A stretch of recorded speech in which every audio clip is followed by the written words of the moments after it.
With more and more companies offering optic-ready pistols on the market, and more companies producing optics to place on those optic-ready pistols, there's no shortage of combinations you can go with. For example, my buddy recently picked up a Ruger Max 9 with a pre-installed Crimson Trace CTS 1550, and he looked to me for advice on whether they were a good combo. And for a moment, I felt like I'd been thrown into a Pokemon game and asked what synergy rating two monsters had. And I've never played Pokemon before. Is that a Pokemon thing? But I don't know anything about the Pokemon. What are you talking about? You know. No, I do not. I don't know anything about. That's you, the Pokemon stuff. You. My point is, the market is becoming downright overwhelming with options. No. Which Bitch. isn't bad for competitive features at a competitive price, just as long as you're willing to do a little research, like what we're doing right here, or you're easily pleased, like people who think that SNL is still funny. And it's not. Now, naturally, some options will rise to the top. To me, the best value, best all-rounder, reigning champ, and easy recommendation for pistol red dots has been the Holosun 507c ACSS Vulcan, and for several reasons I'll get into shortly here. I bought this one shortly after release on backorder from Optics Planet, so after living a full life, dying, and then being reincarnated, and then reaching this ripe age again, my optic arrived in the mail, and I was impressed. And there you have it. I found a menu item I like, and I'm just gonna keep ordering the same thing over and over. Not. I'm a sucker for discovering. Example, I like to try new beers, and consequently, occasionally, I've dumped out some very undrinkable beer. I mean, who makes a chocolate-covered, pickled durian fruit stout?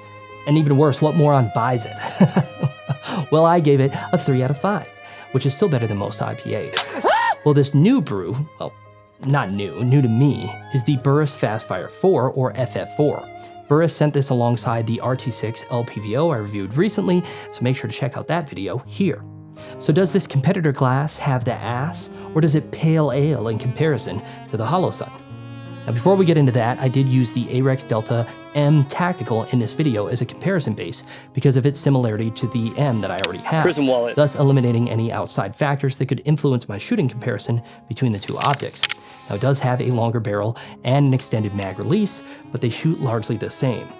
Now I don't have my suppressor out of E-form jail yet, soon, hopefully, and I don't think a true review of a tactical pistol variant can forego utilizing the threaded barrel. So for now, I'm just going to include my ongoing impressions.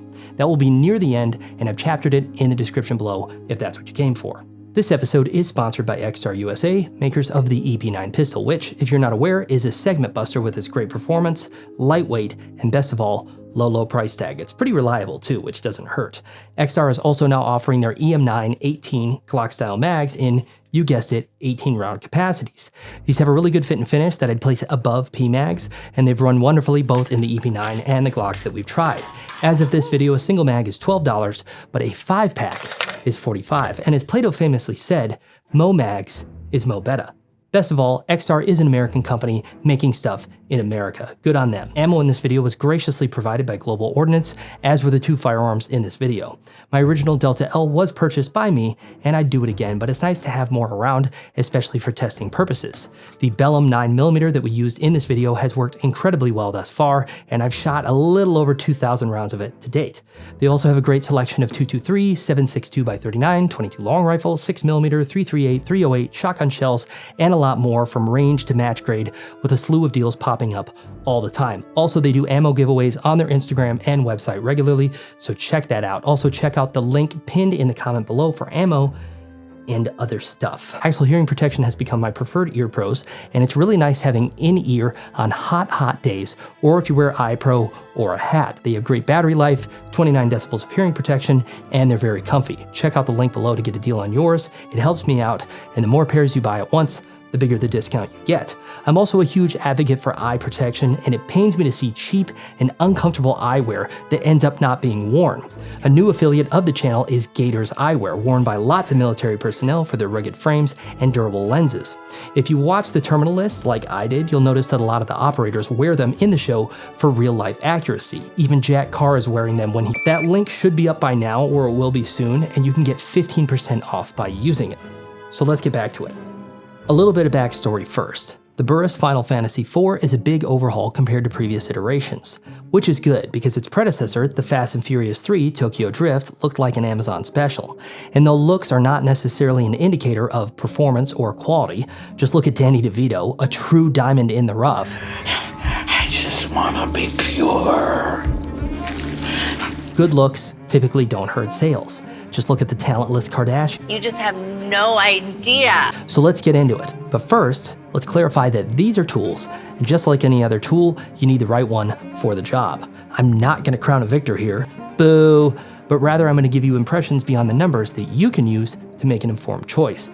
Likewise, since this is a comparison test, it could get laborious to discuss every single aspect of both. So I'm just gonna put all the stats on the screen and we'll focus on what I think is most determining.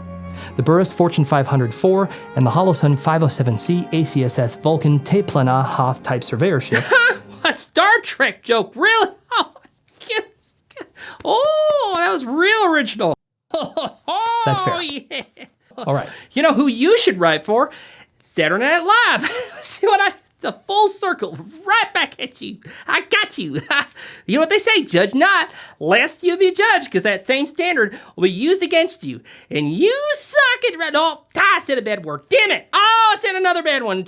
Now I gotta go to church. Both feature auto off, but the Holosun has shake to wake. The Fast Fire 4 will stay on for 8 hours before powering down, but does not have auto on. I'm getting this out of the way right now because for some, auto on is a non-negotiable. This contributes to a rated battery life of 26,000 hours on medium brightness for the Burris and 20,000 hours for the Holosun, both utilizing a CR1632 battery, which I guess I would have thought would have been the other way around. Unfortunately, this is a little harder to real-world test because 20,000 hours is a long time. Factors like auto-on movement frequency of the Holosun or the ridiculously bright setting capability of the Burris could both affect your individual real-world experience. The battery door is on top for the Fast Fire 4 and is relatively easy to reach. The Holosun is mounted on the side. If you don't like the idea of getting your mitts on the inside of the lens, there's a victory for the Holosun. But if you want a sleeker design with less screws to strip, there's the Burris. Construction for both is solid aluminium, or aluminum for all the Americans watching, with the Holosun having a thicker shroud, but a smaller window.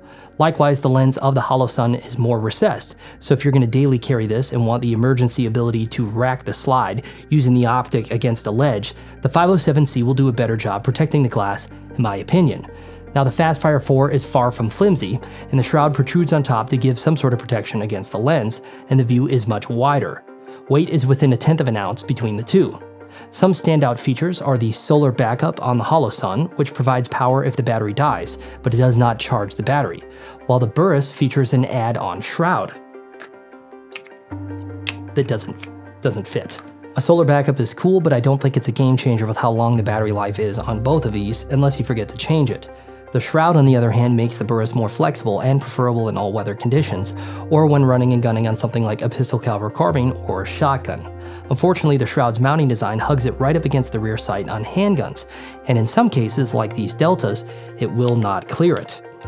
Now, the Fast Fire 4 has a little indicator on the back that you can use as a cheat sheet, but I don't see myself removing the rear sight. You could replace it with a different compatible sight that has more clearance. I don't know what sight that would be, but I think that's a bigger effort and a bigger gamble than most red dot buyers are willing to go through. The Burris has the same footprint as the Vortex Venom series, while the Holosun fits Trijicon RMR-like footprints. Mounting both was pretty straightforward, and each provided the necessary tools and hardware, including Picatinny adapters. Reticle and Brightness is where things get really interesting and are probably the most subjective. The standard 507c, not the one we have here, features a 2 MOA dot with a toggleable 32 MOA circle. This is very similar to the 510c that I've come to love, and many other Holosun products feature these two modes. However, the ACSS Vulcan reticle was developed in partnership with Primary Arms and is very easy to acquire. In the middle of the optic is a chevron surrounded by a toggleable 100 MOA circle that won't be visible if you're properly aligned. What this provides is a guidance system, so if you present the firearm and you see the edge of the 100 MOA circle, you know where to correct, which is pretty innovative. The Fast Fire 4 may not have a 100 MOA surround, but it does feature 4 different reticle modes, the first being a 3 MOA dot, which is no frills, but it's uncomplicated and precise. Next is the 3 MOA dot surrounded by an 11 MOA surround. then a 3 MOA plus the 11 MOA, and then a larger circle, probably around 35 MOA for even more assistance, and lastly a 3 MOA with 2 horizontal lines leading out to the larger 30-ish MOA circle. I like both, and I'd be happy with either. I think the Holosun is more beginner friendly, where the Burris offers more flexibility. More on that in the shooting impressions. Both the Burris and the Holosun can get very bright, but the Burris can get substantially brighter. Glass between both is plenty clear with anti-glare and protective coatings. Arex, freeze! Shooting impressions. I don't yet have a holster that fits the Delta Tactical, so we stuck with low ready starts to keep things fair. Both optics provided plenty of brightness on the sunny Tennessee days that we shot, and auto brightness was sorted well for both. But I do prefer adjusting them manually because everyone's eyes are a little different. As I stated before, the Fast Fire 4 was noticeably brighter than the Holosun on max brightness. If you shoot in very bright conditions, I think this will play better for fast pickup. Now the 100 MOA ring on the Holosun is truly a game changer, and it really helped me get acquainted with pistol red dots. But now that I've shot them more regularly, the third setting on the Fast Fire 4 is what provided the best results for me. In the end, this comparison revealed what I would suspect were 2 different focuses from the manufacturers. The Holosun is the better all-rounder that I feel better about with an EDC situation. The thick shroud, the solar backup, the 100 MOA circle, they give me more confidence for a potential high-stress, heart-pumping, fast maneuvering situation that I might be violently thrust into against my will. The Fast Fire 4 was the faster, clearer, and better performing optic at the range, and if I was going to compete or be more recreational with either, I'd go with the Burris. Likewise, if this was going to be on anything other than a handgun, I'd also go with the Burris and install the shroud so that no debris can collect on the emitter or inside the glass.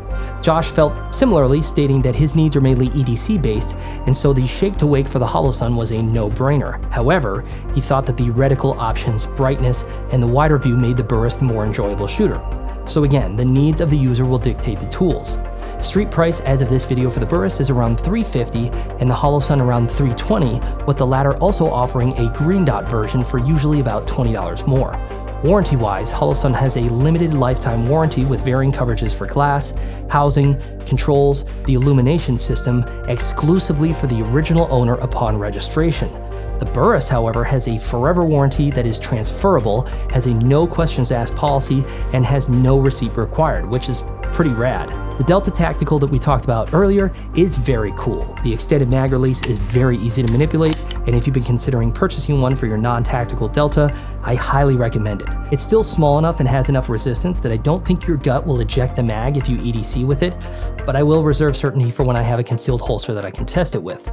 Overall, the gun feels very tight, and it's everything you'd expect from a Delta line, but with a threaded barrel and suppressor sights. MSRP should come in well below the typical competitors, with the Taurus G3 Tactical being probably the closest competitor I'd expect. I have a calculated kinetics aluminum plate substituting for the polymer plates provided, and I love it. I've stripped out several of the polymer plates, which is no fun, and admittedly at least one of those was human error. But I am just a man, and error is my nature. So having a metal plate is a nice peace of mind. If you found this video helpful, please like, subscribe, give me your best armed IRS joke, and thanks for watching. Stay safe out there. No more beam dip before videos. That's not happening.